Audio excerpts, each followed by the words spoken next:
Everyone to another episode of Intro to Gaming in Libraries. I am Chris, the gaming librarian, and I am here to talk to you, of course, about the Xbox.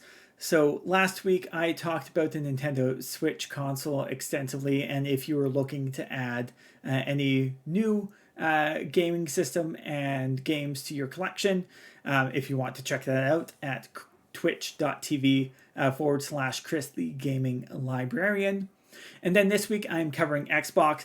Next week I will then cover the PlayStation to sort of cover the trifecta. So my apologies for those who are watching the stream earlier or might be tuning in just at the moment. There were a bit of technical difficulties, but we are off to a good start now. So before I get too ahead of myself, the videos that I do have playing on loop are currently provided. This first one was by Microsoft highlighting the Xbox and its 20-year anniversary. And the following video is by GameSpot, looking at some of the Game Pass games that are available. And then finally, IGN's review of the Xbox Series X.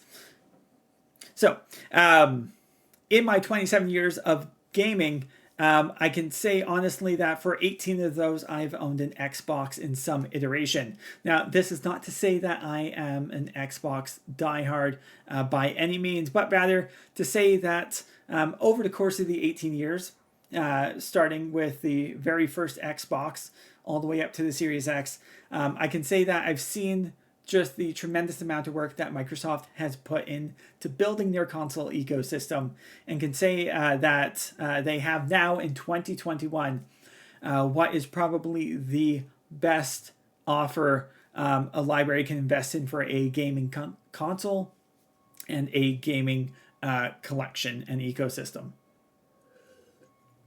Now, overall, there have been 4 generations of Xbox consoles. So in 2001, the original Xbox launched.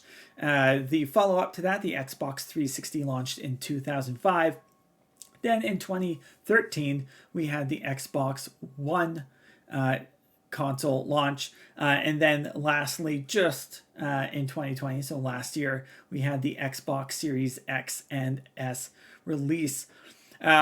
At my library, in particular, back in 2013 is when we first invested in the Xbox One console. And with it came a very fun peripheral, which I'll just mention quickly. So you may have heard, if you've been in the gaming scene for the past decade, about this peripheral called the Kinect. And so similar to a webcam, this was a device that you hooked up to your Xbox and sort of tracked your movement as you went along.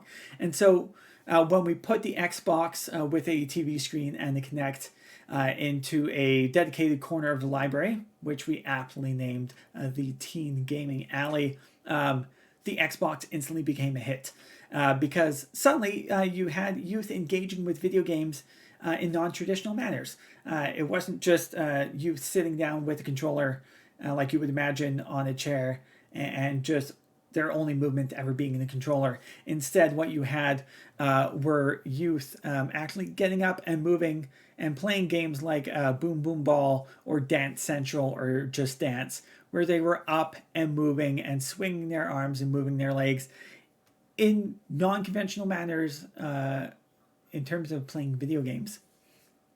Now, in 2020, when it came time to sort of look at upgrading our gaming consoles so that we were, up to date with the current gen, I made the argument to my leadership team that we should really invest in the Xbox Series X because it was just a natural progression. And ultimately, some of the reasons why we upgraded include the fact that all the controllers we purchased for the Xbox One, these controllers costing Canadian wise about $80 a piece, all work on the Series X. So suddenly we weren't having to buy 4 new controllers all over again. We could just use the ones that we already had. And so as you'll see, this is an Xbox One controller, for example. So the basic layout of the 2 sticks, the D-pad, your face buttons, and then iconic to the Xbox, you have the center button up here and the two start and option buttons.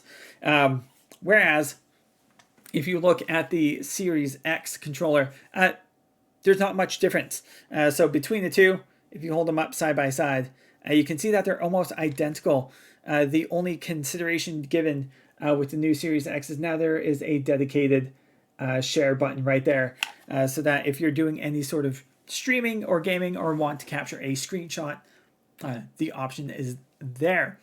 So suddenly, with all the controllers that we invested in, they were there and great. Also, any titles that we had purchased on the Xbox One digitally transferred over. So it's been a streamless process. Any game that you buy, so long as you have the same account on both consoles, work great. And what was really fantastic with the Xbox is that they've been really great about providing free upgrades for Xbox One games. So if they've gotten any sort of visual enhancements or performance boosts in the sense that it's a higher frame rate, less stuttering along, and in some instances, drastically increasing the loading time of games, Xbox just releases it for free. Also, because we had already had 7 years worth of an Xbox One collection growing in our lending library, suddenly it became a selling point. If we're investing in the Series X in this next-gen console, the fact that any of our youth or children who wanted to pick a family-friendly title or an age-appropriate title could go in the collection, take it off the shelf, and install it right there on the spot. No questions asked. And actually install them even faster than was possible on the original Xbox. So that's been a real perk.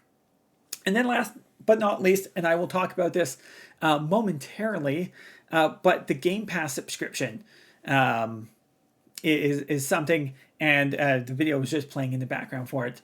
But Xbox Game Pass has definitely been one of our biggest selling points. And I'll, considering that we haven't had to purchase an individual title for our Xbox now in the past 2 years.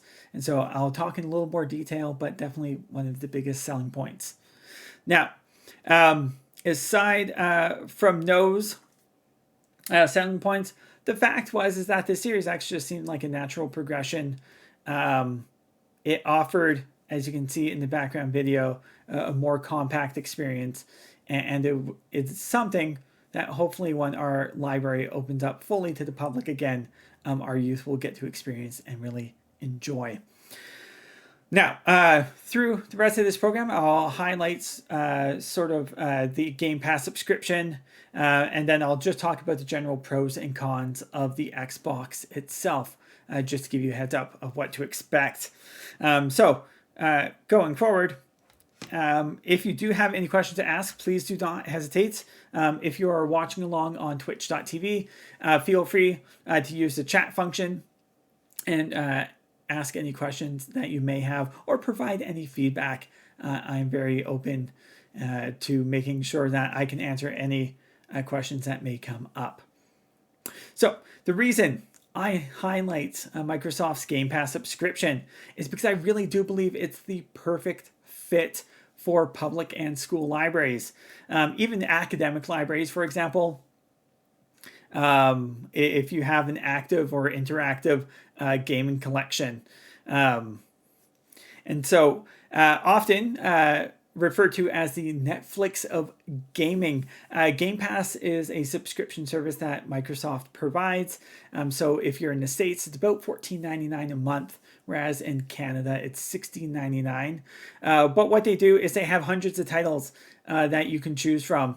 You have the dedicated Game Pass icon on your console, and then as you go in, you can go through and pick any game that you want and download it to your Xbox console, and it is there to play.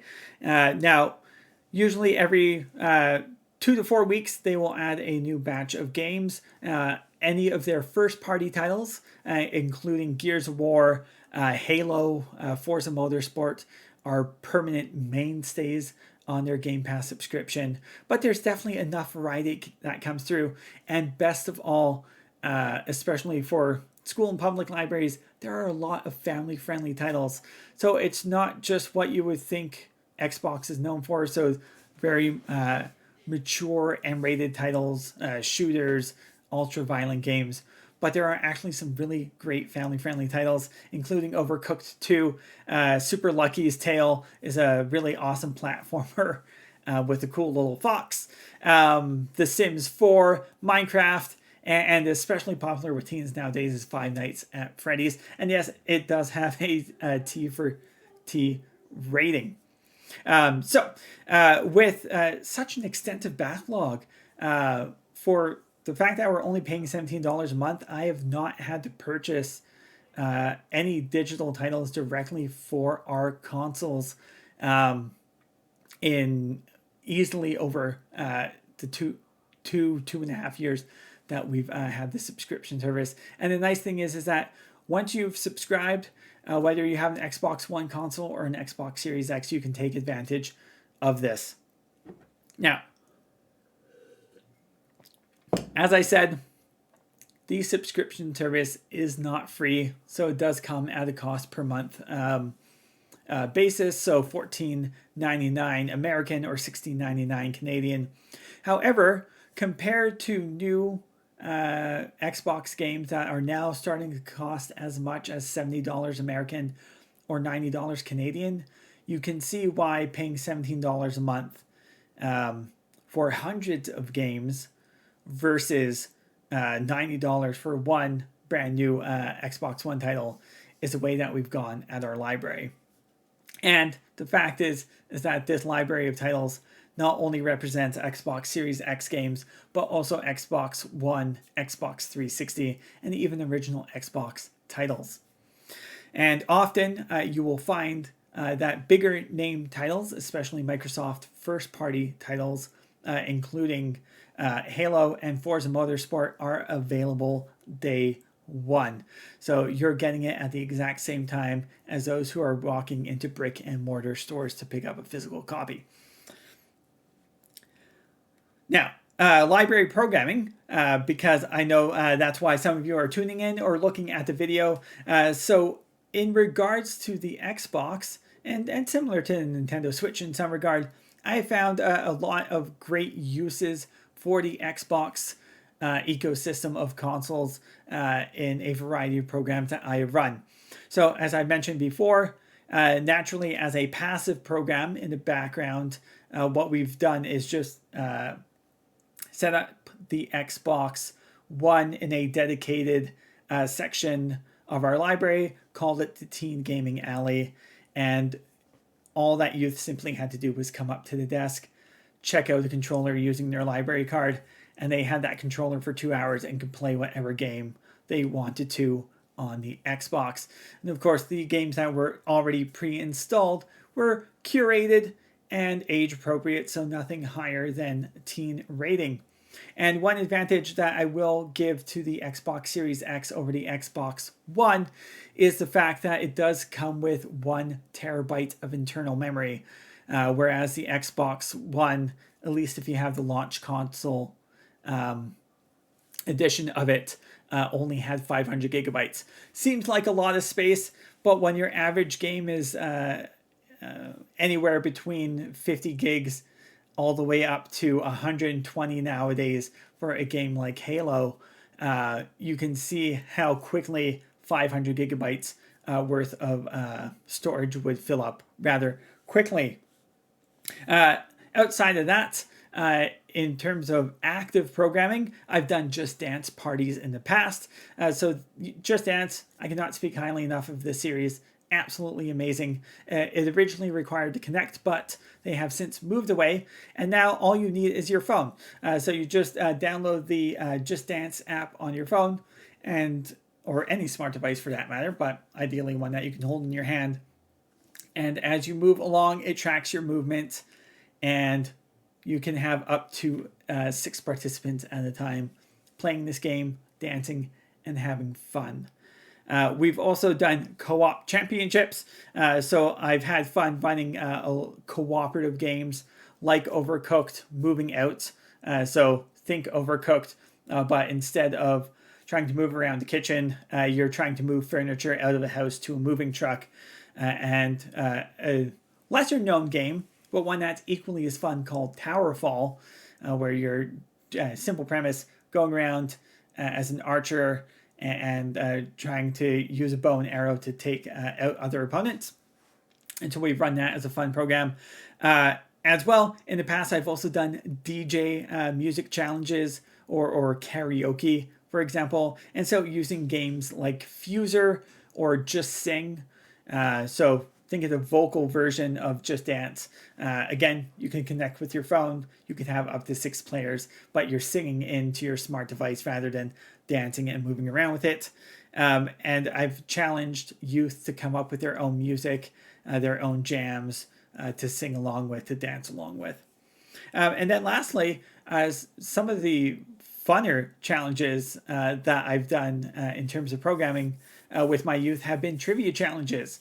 So on the Xbox console, I've used games like the Jackbox Party Pack 1 through 7 collections, or games like What the Dub, Trivial Pursuit, Monopoly, and Jeopardy, to task teens and children with sort of figuring out the questions to trivia questions. And especially with the Jackbox collection, I've really enjoyed some of the drawing games that they've had, where you have to be very artistic on your smart device as you draw out different pictures. Now, these are just some of the programs that you can run in your library space using the Xbox. However, if you are still running virtual programming, and I know many of you are out there, I know for myself, we haven't been able to have any physical programs run in our library space. But the Xbox is absolutely fantastic for free-to-play games that are often accessible on any device. So your youth don't have to have an Xbox. They can have a PlayStation. They can have a smartphone, a Switch, a computer, that kind of thing. And they can join up with you and play along on games like Fortnite, like Rocket League, or the Jackbox Party Pack collection. And what I've really enjoyed about this is that so long as they have any form of smart device with them, they can join in, and the Xbox does allow you to actually use platforms like Twitch to stream directly from the box itself, so you don't need any additional accessories, capture cards, that sort of thing. It's just all straight from the Xbox over the internet and to your patrons that you are serving. So overall, the pros and cons of the Xbox console, and so this goes for primarily the Xbox Series X, but also the Xbox One series of consoles, go as follow. And so for pros, I would definitely say that Microsoft as a whole and the Xbox ecosystem is a very future-friendly console. What do I mean by this? Is the fact that, as I talked about earlier, you have controllers that can be used going forward. So even if you have a whole bunch of Xbox One controllers, suddenly those are still usable on the Xbox Series X. Any games that you've downloaded digitally or you've downloaded from the Game Pass subscription service can work interchangeably between the Xbox One and the Xbox Series X. Game Pass does offer that variety of games, a very extensive and rich library, so it's not just a couple of titles. There are literally hundreds of them that you can choose from. And so it allows you to avoid having to spend hundreds, if not thousands of dollars on building up Xbox game collections in your library, especially if you're not looking to lend them out ever, but just for personal in-house use with programs.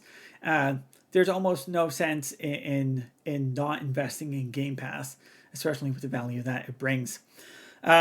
The ability to play Xbox One titles on the Series X is definitely an added benefit, especially with the free upgrades to the game itself, to loading times, to performance. I have found that really, really helpful. Games like Fortnite, for example, whereas I was waiting sometimes up to a minute for it to actually boot up, and I would have to have witty banter with my youth as we waited for it to load up. Suddenly, like that, loads up on the Xbox Series X.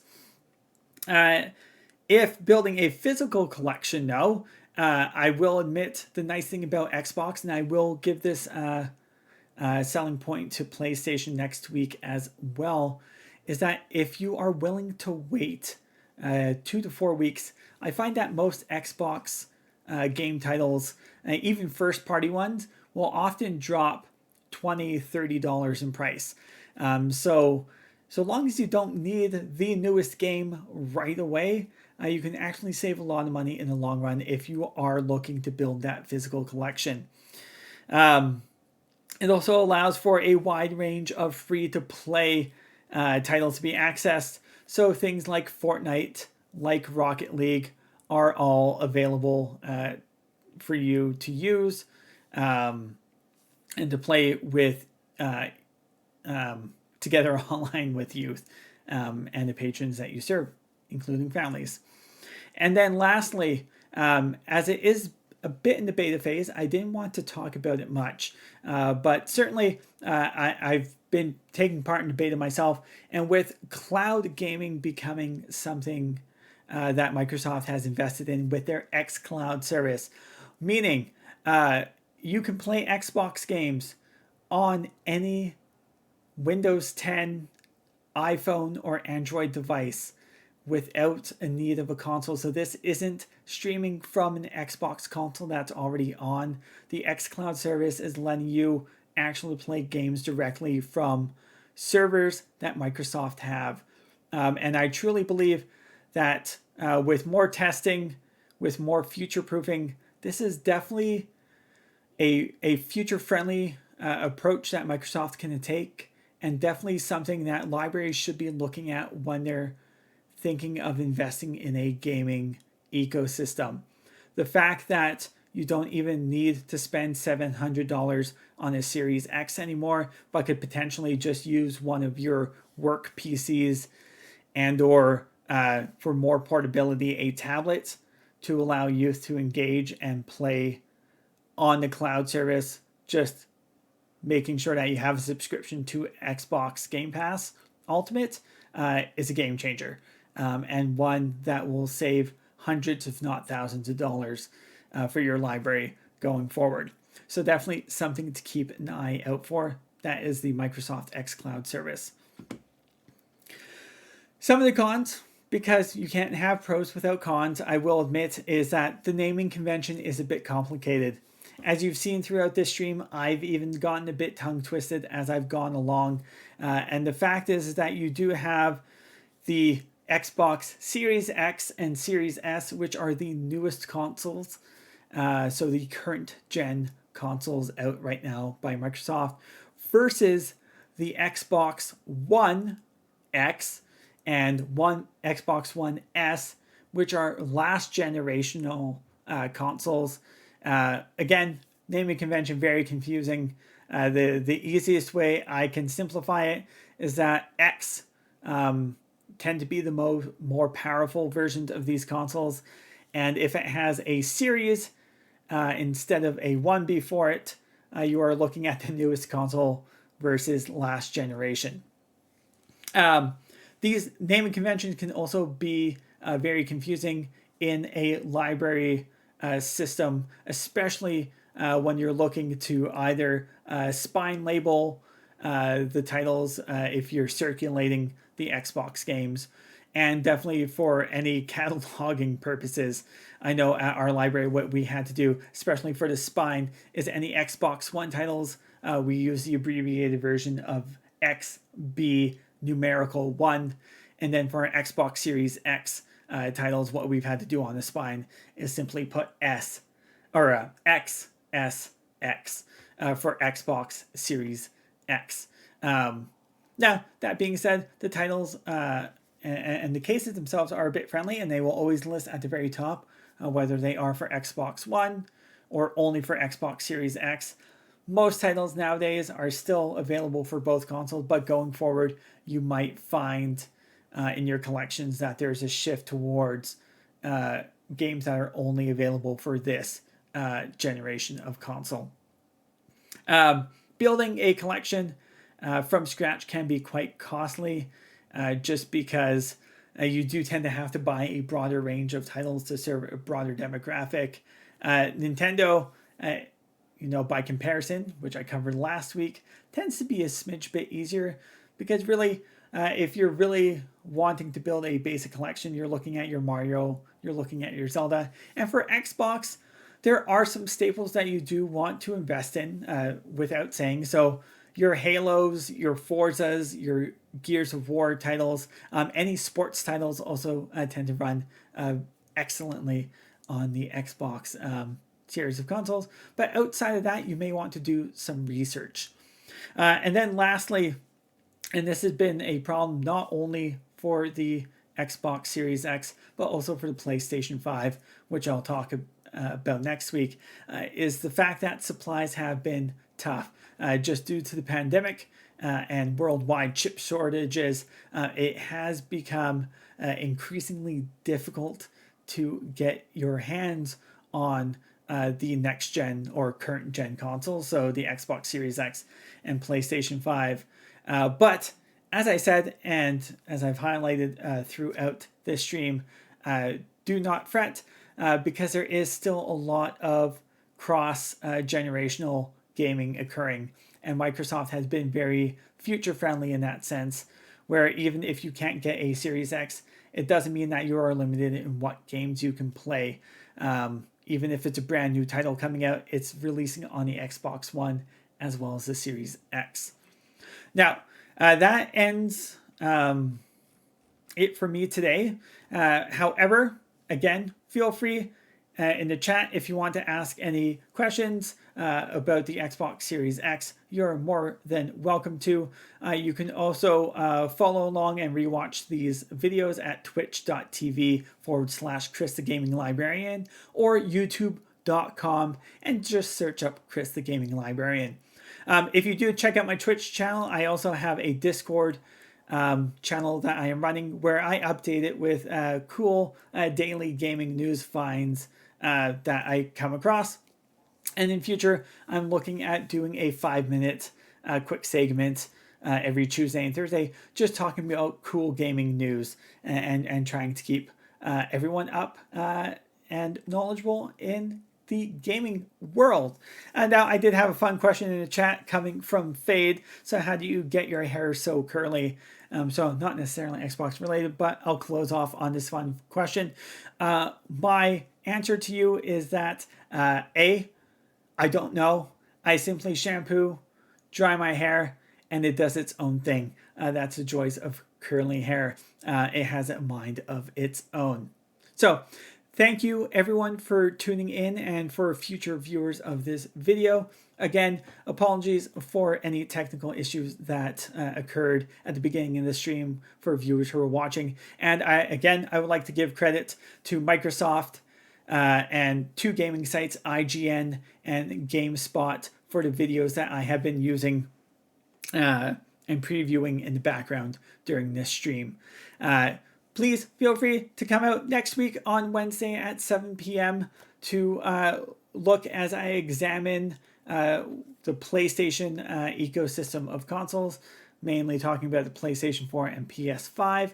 Also, on Fridays, I run a Let's Play. This week, I will be playing a variety of games, including Mass Effect Miitopia, so a new release on the Switch, and possibly exploring a Rust console edition for the Xbox Series X. So if you've enjoyed PUBG and Fortnite, Rust is sort of a combination of those two.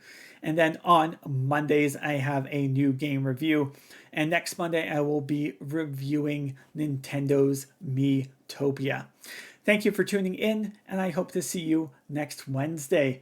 This is Chris the Gaming Librarian signing out. See you later.